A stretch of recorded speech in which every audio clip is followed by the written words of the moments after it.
સુખદેવજી કહે છે વિદુરજી ભગવાનના દર્શન મળ્યા ને પછી તો હવે યાત્રા ઉપર નીકળી ગયા છે. એકવાર યાત્રા કરતા કરતા વૃંદાવનમાં આવ્યા અને યમુનાજીના તટ ઉપર જ્યારે યમુનાજીના દર્શન કરી રહ્યા હતા ત્યાં એમને ઉદ્ધવજી મળ્યા. ઉદ્ધવજી એ ભગવાન કૃષ્ણના દ્વારિકાધીશના મંત્રી હતા, પરમ સખા હતા. જ્યારે ભગવાન દ્વારિકાધીશે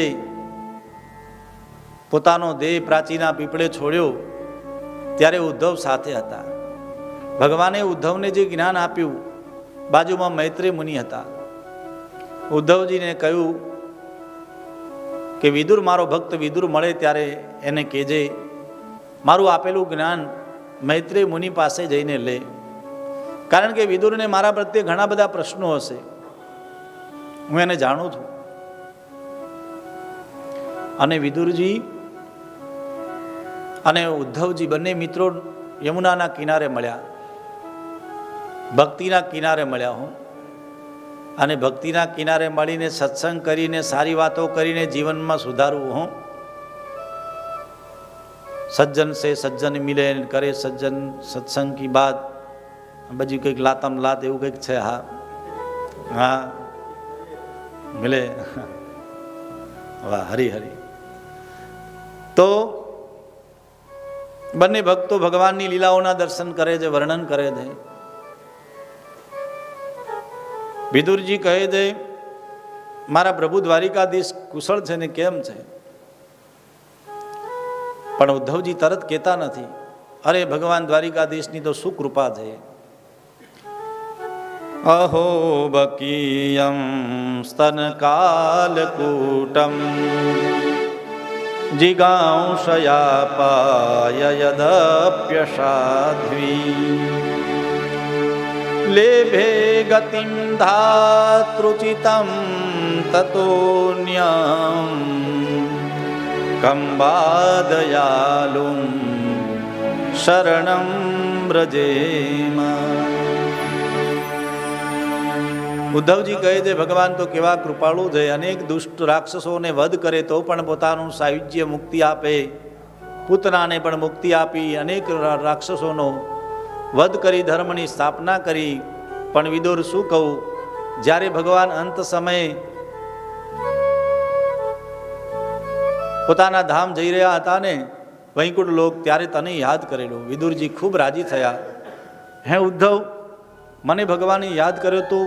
કહ્યું હા. વિદુરજી કહે છે શું શું વાતો કરી મને બતાવ. હે સખા તું મને બતાવ. ત્યારે ઉદ્ધવજી કહે છે એક કામ કરો વિદુરજી, મૈત્રી મુનિના આશ્રમમાં જાઓ અને મૈત્રી મુનિ જે તમને ભગવાને જ્ઞાન આપ્યું ને એ બધું સરહસ્ય જ્ઞાન તમને મૈત્રી મુનિ બતાવશે.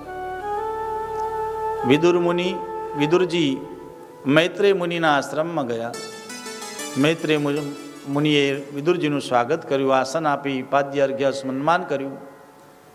પૂછ્યું વિદુરજી ક્યાંની યાત્રા, કઈ બાજુથી આવો છો? કહ્યું કે હું બધી યાત્રા ઉપર નીકળ્યો તો યમુનાજીના કિનારે મને ઉદ્ધવજી મળ્યા. મારા દ્વારિકાધીશ વિષયના ઘણા બધા સંસાર વિષયના પ્રશ્નો છે, હું તમને પૂછવા આવ્યો છું.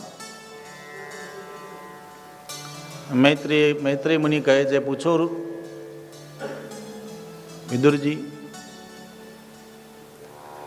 વિદુરજી કહે છે સુખાય કર્માણિ કરોતિ લોકો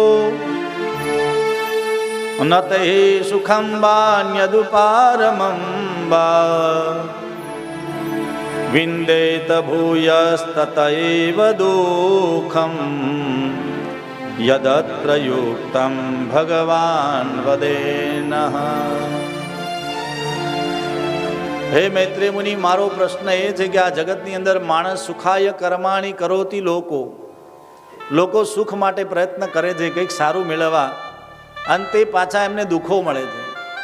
તો સંસારમાંથી મનુષ્ય સુખી કેવી રીતના થાય અને દુઃખ કેમ મળે છે? આ સંસાર વિપરીત કેમ છે, ઉલટો કેમ છે? મૈત્રી મુનિ કહે છે વિદુરજી સાંભળો, રાત છે તો દિવસનું મહત્વ છે, અંધારું છે તો પ્રકાશનું મહત્વ છે, એમ સુખ છે તો દુઃખ અને દુઃખ છે તો સુખની કિંમત છે. આ બધી પ્રકૃતિના નિયમ છે. હું જાણું છું સુખ દુઃખને તમે તો નથી સમજતા. તમે તો પરમ ભગવાનના ભક્તો છો. સુખેશુ દુઃખેશુ ઉદ્વિગ્ન મનઃ સુખેશુ વિગતા સ્પૃહ સ્થિતિધીર મુનિરુચ્યતે. ભગવાન કહે છે સાંખ્ય યોગમાં, સુખમાં પણ સમ રહે, દુઃખમાં પણ સમ રહે, એ મુનિની સ્થિતિ છે.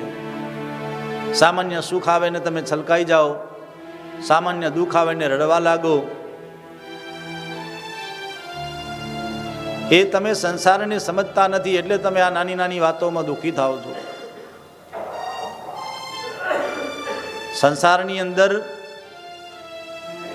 ભગવાનનું બનાવેલું ચક્રને તમે સમજો, એને જાણો કે આ ચક્ર શું ચલાવે છે ભગવાન. આપણે એને સમજતા નથી, આપણી બુદ્ધિ દોડાવીએ છીએ, આપણે આપણાને જ્ઞાની સમજીએ છીએ, હું જ હોશિયાર છું, બુદ્ધિમાન છું એવું સમજીએ છીએ. વિદુરજીએ કીધું કે ભગવાને આ સૃષ્ટિ બનાવી કેમ? મૈત્રેય મુનિ કે આવો તો પ્રશ્ન આપણે કરી ન શકીએ, પણ તમે પ્રશ્ન કર્યો જગત માટે, કઈ વાંધો નહીં. હવે ભગવાનને આપણે એમ કહી તો ના શકીએ. ભલે પેલા ગીતોમાં ગાતા હોય કે દુનિયા બનાને વાલે તેરે મન મેં ક્યાં સમાઈ, तूने दुनिया काहे को बनाई. पर भगवान को हम पूछ तो नहीं सकते प्रभु तूने दुनिया क्यों बनाई, उसकी मर्जी, उसने बना दी. अच्छा, भगवान ने दुनिया बनाई तो केवी रीतना बनावी? तो मैत्रेय मुनि कहे छे जो भगवान ने दुनिया बनावानी इच्छा थई, स्वच्छंद गति ईश्वर, भगवान की इच्छा थई એટલે ભગવાને દુનિયા રચી. એમાં આપણે પ્રશ્ન ન કરી શકીએ. તમે જો ક્યારેક નદી કિનારે આપણે પરિવાર સાથે પિકનિકમાં જઈએ ને, નાના છોકરાઓ શું કરે, નદી કિનારે રેતી હોય ને એમાં પગ ભરાવે અને પગ ઉપર માટી ભદ્રાવે, સરસ મજાનું ઘર બનાવે. આપણે બધાએ બનાવે જ હશે, નાના હતા બધા છોકરા બનાવે સરસ મજાનું ઘર. અને થોડી વાર કેટલી મહેનત કરે. ઘણા છોકરાઓ તો તળાવના કિનારે, નદી કિનારે આખું વાડો બનાવે, ઘર બનાવે અને સરસ બધી વ્યવસ્થા કરે માટીમાં. અને કેટલી મહેનત કરી, પરસેવો વળે ત્યાં સુધી એ ઘર બનાવે ને થોડી વારમાં પાછા આમ હાથ કરી દે. હું છોકરા રમતા માટીને આમ કરી દે. ભગવાન પણ આ જ કરે છે. ભગવાનની ઈચ્છા થાય ને કે સૃષ્ટિ બનાવી છે તો બનાવી દે, અને ભગવાન 2 વાર આમ કરે એટલે સૃષ્ટિ પૂરી. ભગવાને કેમ બનાવીએ તો આપણે પૂછી ના શકીએ, ભગવાનની ઈચ્છા. તો વિદુરજી કહે છે મહારાજ ભગવાને બહુ વિચિત્ર દુનિયા બનાવી છે. તો કેવી રીતના? તો કે ભગવાને આ બધાને કોઈ અલગ અલગ સ્વભાવ આપ્યા, અલગ અલગ વૃત્તિ આપી, અલગ અલગ વિચારો આપ્યા. કોઈ માણસ સવારમાં ઉઠે અને પૃથ્વીને પગે લાગે, અને કોઈ હજી તો ચા ના પીવે પહેલાં તો મોટી મોટી બોલવાની ચાલુ કરે. આવા માણસો પડ્યા છે. ઘણા માણસો પગમાં જો કીડી આવી જાય તો રામ રામ રામ રામ આખો દિવસ ચિંતા કર્યા કરે કે મારા પગમાં આજે કીડી મકોડો આવી ગયો, મરાઈ ગયો, પેલું પ્રાયશ્ચિત કરે. અને ઘણા તો સવારમાં ઉઠે ને કુકડાને મરઘાને કાપી કાપીને. આવી વિપરીત દુનિયા કેમ છે? ભગવાને આ દુનિયા કેવી રીતના બનાવી તો આ વિપરીત કેમ બનાવી? ઘણા માણસોને તો ઘણા બધા રૂપિયા હોય, બંગલા હોય, સરસ જીવન હોય, આખું જીવન જીવે, પણ એક સંતાન થતું નથી. સંતાન માટે કેટલી બધી વિધિઓ કરે, કેટલી બધી પૂજાઓ કરે, ને અત્યારે તો પેલી વ્યવસ્થા નીકળી એના દ્વારા સંતાન થવા લાગ્યા. અને પેલો ગરીબ માણસ હોય, માંડ દિવસના 50-100 રૂપિયા 500 રૂપિયા કમાતો હોય, અને એને ત્યાં તો 5-7 બાળકો રમતા હોય. આ દુનિયા વિપરીત કેમ બનાવી? આ બ્રહ્માંડ કેવી રીતના બન્યું? આવો વિદુરજીને પ્રશ્નો થયા, ઘણા બધા પ્રશ્નો થયા. અને પ્રશ્ન થવા જોઈએ. પ્રશ્ન થાય તો આપણે કંઈક નવું જાણીએ. જેને પ્રશ્ન મનમાં થાય નહીં એ કંઈ જાણે. મૈત્રેય મુનિ કહે છે વિદુરજી સાંભળો, આ બધાનો પ્રશ્ન છે. પાછો પહેલે આયા અંડા કે પહેલે આવી મુર્ગી, આવો પ્રશ્ન છે ને. હે, જો મુર્ગી પહેલાં આવે તો ઈંડા વગર મુર્ગી કેવી રીતના આવી, અને ઈંડું પહેલાં આવે તો મુર્ગી વગર ઈંડું ક્યાંથી આવે? આ પ્રશ્ન છે ને. આનો જવાબ ભાગવતજીમાં છે, હું 3જા સ્કંદમાં એકદમ ચોક્કસ જવાબ છે કે પહેલાં ઈંડું આવ્યું. આપણે આ જગતને શું કહીએ છીએ? બ્રહ્માંડ. અંડ એટલે ઈંડું. બ્રહ્મરૂપી અંડ હતું અને ઈંડામાંથી ભગવાન પ્રગટ થયા, બ્રહ્માંડમાંથી ભગવાન પ્રગટ થયા. એમના નાભી કમળમાંથી બ્રહ્માજી થયા. બ્રહ્માજીએ સૃષ્ટિની રચના કરી. પણ ભગવાને દુનિયા કેમ બનાવી, કેવી રીતના બનાવી, એ તો પ્રશ્ન આપણે કેમ બનાવી એવું તો પૂછીએ નહીં. ભગવાને કેવી દુનિયા બનાવી એ વિચાર કરો. ભગવાને કેટલી સુંદર દુનિયા બનાવી છે. નહીં તો આપણે તો ભગવાનની દુનિયાના બનાવેલા ભગવાનના પણ દોષો જોઈએ છે.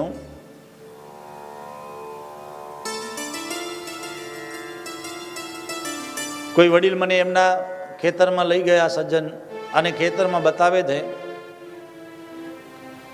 મને એમણે થોડું લાલ કલરનું આપ્યું. મેં ખાધું તો ખાટું મીઠું લાગ્યું. તો કે મહારાજ આ ટામેટું છે. આગળ ગયા તો લીલા કલરનો ટુકડો આપ્યો. મેં ખાધું તો મને બહુ તીખું લાગ્યું. તો કે શાસ્ત્રીજી આ મરચું છે.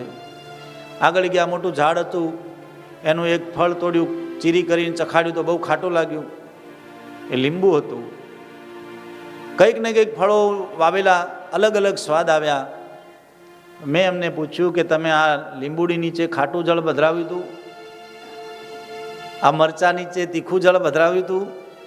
તો કે ના, અમારા એક જ બોરનું પાણી આ બધાની નીચે આવે છે, છતાં પણ અલગ અલગ રસ પૂરે છે મારો પરમાત્મા. વિચાર કરો, ભગવાને આ દુનિયા કેટલી બનાવી, સુંદર બનાવી. હે,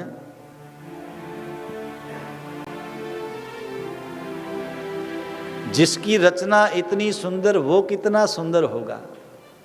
જેણે ભગવાન દુનિયા બનાવી એ કેટલો સુંદર હશે. કોયલ ક્યારેક ઉનાળામાં બોલતી હોય અને તમે અવાજ સાંભળો તો કેટલો, જેમ કે કેટલી મિશ્રી ગાધી હોય એની, એવો મીઠો અવાજ આવે. મોર જ્યારે કળા કરતો હોય ત્યારે મોરના પીછાને જોવો તો ત્યારે તમને એમ થાય કે આમાં ભગવાને રંગ કેવી રીતના પૂર્યા હશે, કેટલા સુંદર. એ જ્યારે કળા કરતો હોય ત્યારે એને તમે જોવો તો તમને આનંદ આવે. એક એક નાના જીવોના તમે, ભગવાને આ જીવો કેવી રીતના બનાવ્યા હશે. પેલી નાની કીડી હોય એ ક્યારેક કેટલું ખાતી હશે, ને એનું આંતરડું કેવું બનાવ્યું હશે ભગવાને, અને એને પચતું હશે. વિચાર તો કરો. ભગવાને દુનિયા અદ્ભુત બનાવી દે. બસ એની કૃપાનો આપણે સતત અનુભવ કરતા રહીએ કે ભગવાને આ દુનિયા કેવી બનાવી દે.